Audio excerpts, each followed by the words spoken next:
So I hope all of you here in the US had a wonderful holiday weekend. And I have a question for you as we get back to work here.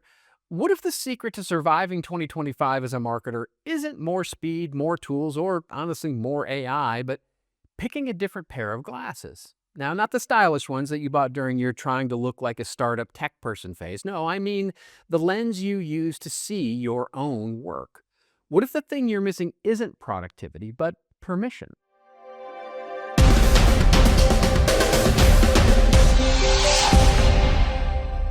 So the last few years have been a blender set to puree. I mean, 2024, it disoriented all of us. And in fact, I've come to call 2023 and 2024 the long year because, well, it felt like such a continuation. And while 2025 has been largely a great year for me in terms of my big pivot into what I'm doing now, well, I recognize that for many, 2025 looked at 2024 and said, yeah, hold my beer.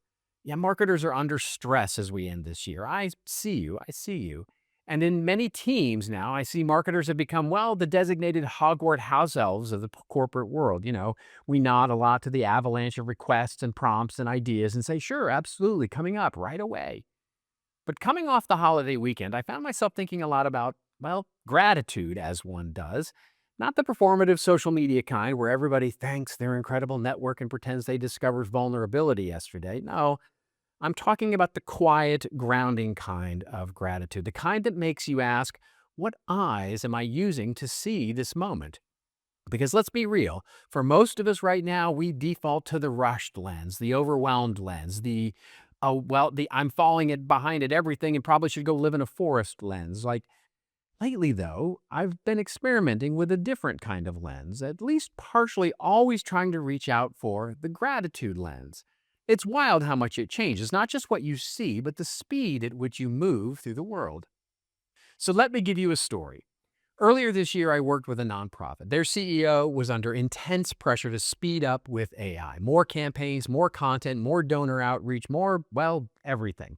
For those of you in nonprofit, you're probably saying to yourself right now, yeah, that's Tuesday for me.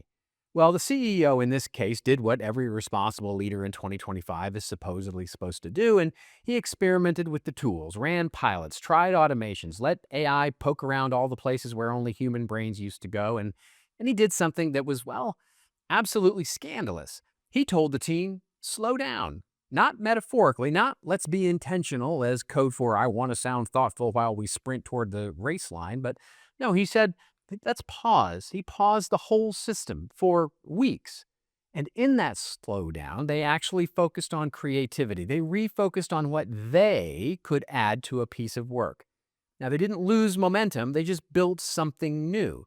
And as it turns out, it transformed into this deep, meaningful learning program, a real curriculum, real content, real collaboration, the kind of work that ultimately makes you proud. And it took time. And as it turns out, it became one of their most successful launches of the year. Now, did AI help that? Sure. But when I asked the ROI of AI, the CEO didn't say, oh, AI got the return. No, he said the team did. And then he said that line that, well, it made my heart sing. He said, if we can't find gratitude for the work while we're doing it, what are we accelerating toward? That's when it clicked for me. Gratitude isn't just a feeling, it's a decision. And that decision is what gives work its meaning, not necessarily its speed. Another quick story.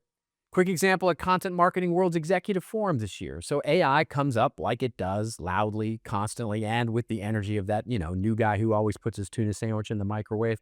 It smells everywhere. But the discussion was interesting because for everyone, the discussion wasn't we get to, but a have to. Not a get to use AI, but a must do. And so I asked out loud the dumb question. I said, well, why do we have to implement AI? And almost every answer boiled down to fear or guilt. If we don't use it, we'll fall behind. If we don't use it, we're not doing enough. If we don't use it, someone will assume we're irresponsible or uninformed or, heaven forbid, not innovative. Now, all those things may actually be true, and I don't mean to assert that they're not, but that pressure, that speed, most of us are our own making, internal. It comes from the lens we choose to use. So what if we switched the I have to I get to? Let me show you something.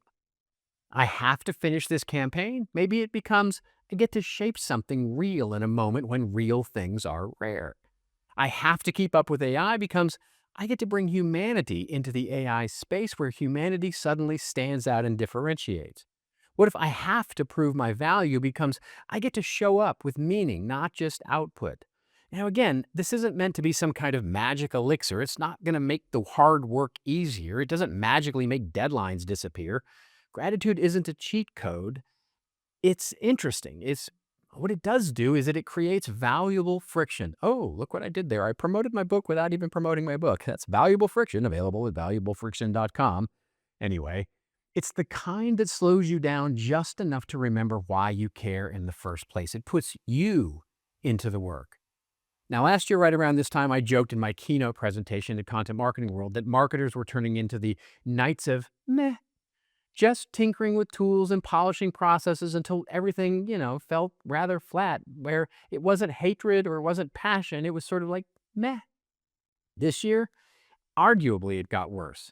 Incomplete CMS projects, automation systems still half broken, analytics that exist mostly to gaslight you, new CMOs doing their ceremonial reorg every year, and all of this chaos sprinting toward the one thing.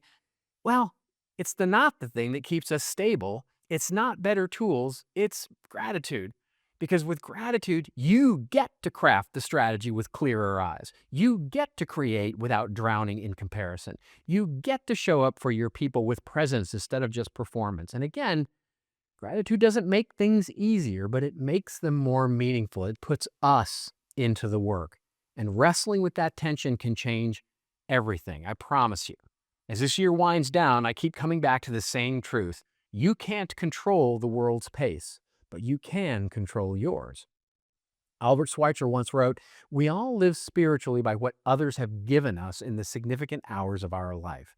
From politics to the economy to all of our institutions, our careers, and our attention, this year has given us many of those significant hours. Some of them are good, some of them are hard, some confusing, and some are inspiring. And I'm choosing to see as many as I can through the lens of gratitude. I hope you will too. Remember, it's your story. See it through gratitude, and then you can't help but tell it well. I'll see you next week."